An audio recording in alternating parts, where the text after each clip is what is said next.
ਦੋਸਤੋ ਮੱਝਾਂ ਬੜੀਆਂ ਬੜੀਆਂ ਤੁਸੀਂ ਸ਼ੌਕ ਕੀਤਾ ਹੋਏਗਾ। ਅੱਜ ਰਾਵੀ ਤੇ ਨੀਲੀ ਰਾਵੀ ਦੀਆਂ ਮੱਝਾਂ ਦਾ ਤੁਹਾਨੂੰ ਸ਼ੌਕ ਕਰਵਾਉਣਾ। ਇਹ ਬਾਬੇ ਹੋਰੀ ਨਾਲ ਨੇ। ਇਹ ਝੋਟੀ ਹੈ ਦੂਜੇ ਸੂਏ। ਇਹ ਕਿੰਨਵੇਂ ਸੂਏ ਵੇ? ਤਰੀਏ।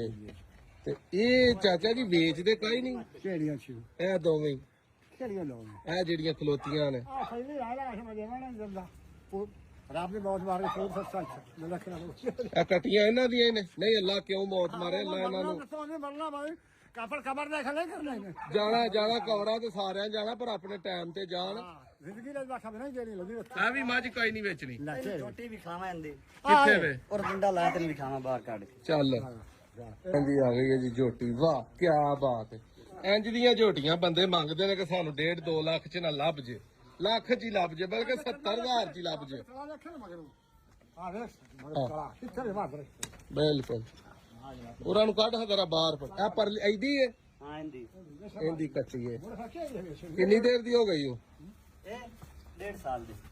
ਹੁਣ ਮੋਰ ਸੋਈ ਜਾ ਸੋਈ ਮੋਰ ਸੋਈ ਕੱਟਾ ਜਾਂਦਾ ਸੀ। ਇਹ ਕੱਟੀ ਦਾ ਸ਼ੌਕ ਹੈ।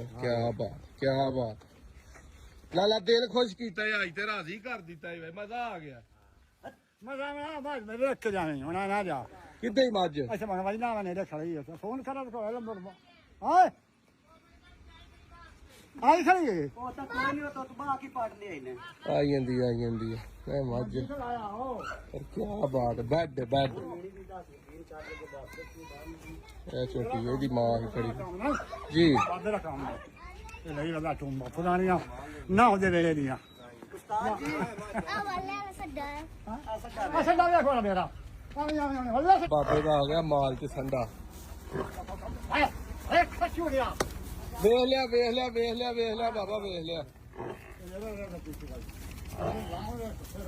ਆ ਜੋ ਸੰਡੇ ਹੈ।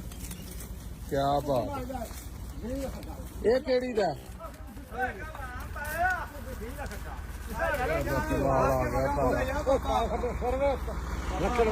ਕਿਹੜੀ ਮੱਝ ਦੀ ਗੱਲ ਕਰਨਾ ਪਿਆ ਜਿਹੜੀ 6 ਦੀ ਲਈ ਸੀ?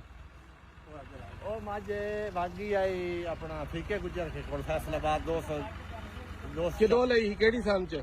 2005 ਵਿੱਚ ਕਿੰਨੇ ਦੀ? 6 ਲੱਖ। ਉਦੋਂ ਮੱਝ 40-50 ਹਜ਼ਾਰ ਨੂੰ ਸੀ।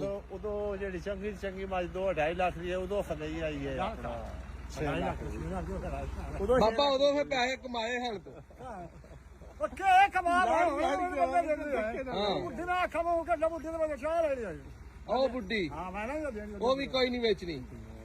ਨਹੀਂ ਦੱਸਦਾ ਬਾਬੇ ਦਾ ਦਿਲ ਕਰਦਾ ਮੇਰਾ ਛੋਟਾ ਹੀ ਕੱਢ ਮਾਰੇ ਜਦੋਂ ਮੈਂ ਵੇਚਣ ਦਾ ਨਾਂ ਲੈਂਦਾ। ਇੰਜ ਹੀ ਗੱਲ ਹੈ ਬਾਬਾ। ਪਰ ਠੋਕੀ ਨਾ ਛੋਟਾ ਮਾੜੇ ਬੰਦੇ ਨਾ ਇੰਜ ਨਾ ਕਰੀ।